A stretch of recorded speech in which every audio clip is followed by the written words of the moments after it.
एक सिपाही के ऊपर दाग लगने से, एक दरोगा के ऊपर दाग लगने से पूरे समाज में दाग लग जाएगा कि एक मछली पूरे तालाब को गंदा कर सकती है। कहीं ऐसा ना हो कि विधायक जी की पर्सनल खुन्नस उस जो है थाना प्रभारी से हो। मंत्री की बात नहीं सुनेंगे, आप अपने रवैये पे रहेंगे तो उसका खामियाजा भी तो आप ही भुगतेंगे। उसका खामियाजा ना तो जनता भुगतेगी और ना तो कोई जनप्रतिनिधि भुगतेगा। पुलिस वाला है वो भी जो डीजीपी है, तो वो अपने कर्मचारी को क्यों सस्पेंड करेगा? अगर सब चाहे जितने बड़े पद पर बैठा कोई व्यक्ति हो, अगर वो अपनी हदें पार करेगा तो उसको ये समझ लेना चाहिए कि उत्तर प्रदेश में योगी गवर्नमेंट है और हदें पार करते ही उस पर तलवार लटक जाएगी। और अगर उनके मंत्री बनने के बाद इस तरीके से एक दरोगा उनकी बातों को नहीं सुन रहा है तो उनको अभी मंत्री पद से इस्तीफा देना चाहिए। अगर एचआर की बात कर्मचारी नहीं सुन रहा है तो एचआर इस्तीफा नहीं दे देता कि मैं इस्तीफा दे रहा हूँ, कर्मचारी मेरी बात नहीं सुन रहा है। वो अपने बॉस से, अपने मालिक से कहता है, शिकायत करता है कि ये फला आदमी मेरी बात नहीं सुन रहा है।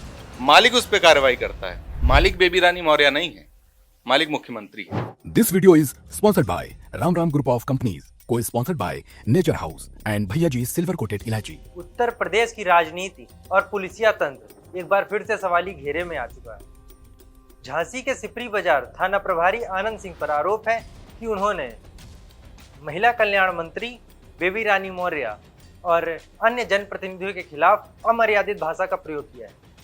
मंत्री ने इस पूरे प्रकरण को लेकर डीजीपी, मुख्यमंत्री और गृह सचिव को पत्र लिखा है और सख्त कार्रवाई की मांग की। तो अब सवाल ये उठता है कि अब पुलिस अधिकारी अपनी मनमानी करेंगे? आइए जानते हैं अपने पत्रकार साथियों से। तो भैया, आपको क्या लगता है कि वर्दीधारी अधिकारी सब अपनी हदें पार कर रहे हैं?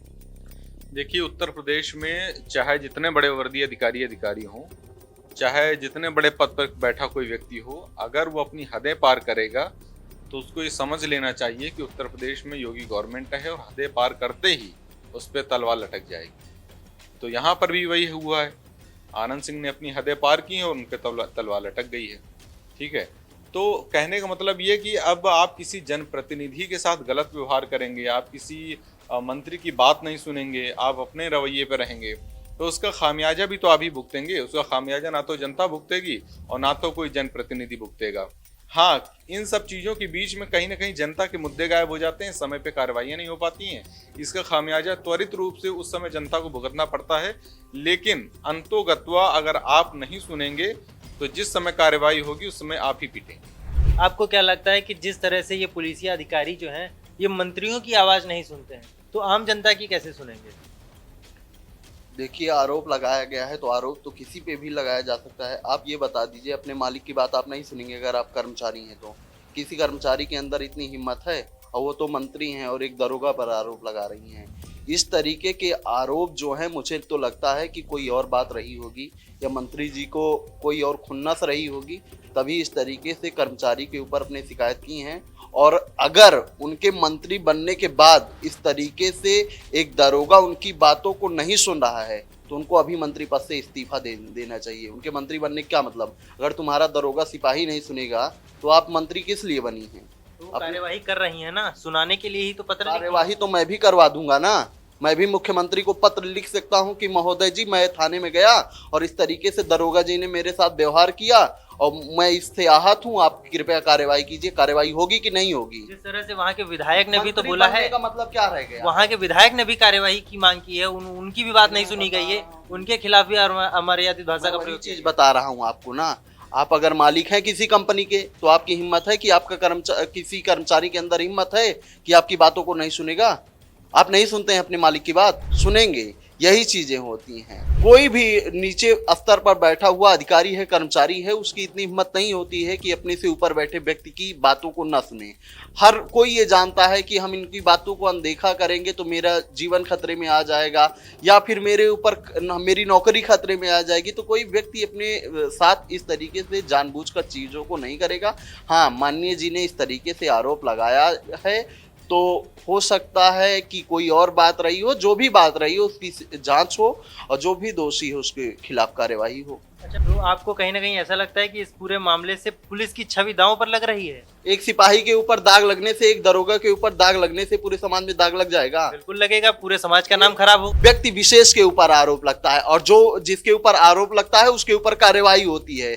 उसकी वजह से पूरे समाज की बदनामी नहीं होती है। हाँ, कुछ लोग हैं जो कह देते हैं कि नहीं इस तरीके से तो पूरी कौम ही है। आप बताइए, पुलिस दरोगा अगर इतना ही खराब होते तो उनको ही तो विवेचना करना है, मंत्री जी खुद तो जाएंगे जांच करने नहीं। आखिर में जांच करने के लिए किसके पास गया है? पुलिस वाला है, वो भी जो डीजीपी है। तो वो अपने कर्मचारी को क्यों सस्पेंड करेगा? अगर सब पुलिस वाला करप्ट होगा इस तरीके से और अधिकारियों की, मंत्रियों की, नेताओं की बातों को अनसुना करेगा तो क्यों सुनेगा? वो भी तो पुलिस वाला ही है। तो इस तरीके से पूरे समाज को नहीं कहा जा सकता। जो व्यक्ति दोषी है, ठीक है, अगर दोषी है तो उसके ऊपर कार्यवाही होगी, लेकिन इसकी वजह से आप पूरा ये कह देंगे पुलिस महकमा ही दोषी है, ये नहीं सही है। आपने वो कहावत सुनी है कि एक मछली पूरे तालाब को गंदा कर सकती है? नहीं, मैंने ये वाली कहावत तो नहीं सुनी है, लेकिन दूसरी वाली कहावत मैंने सुनी है जो शायद आपने नहीं सुनी है, कि एक मछली की वजह से पूरे तालाब को गंदा नहीं कहा जा सकता है, क्योंकि अगर आपको मछलियों को पकड़ना है तो उसी तालाब से पकड़ना होगा।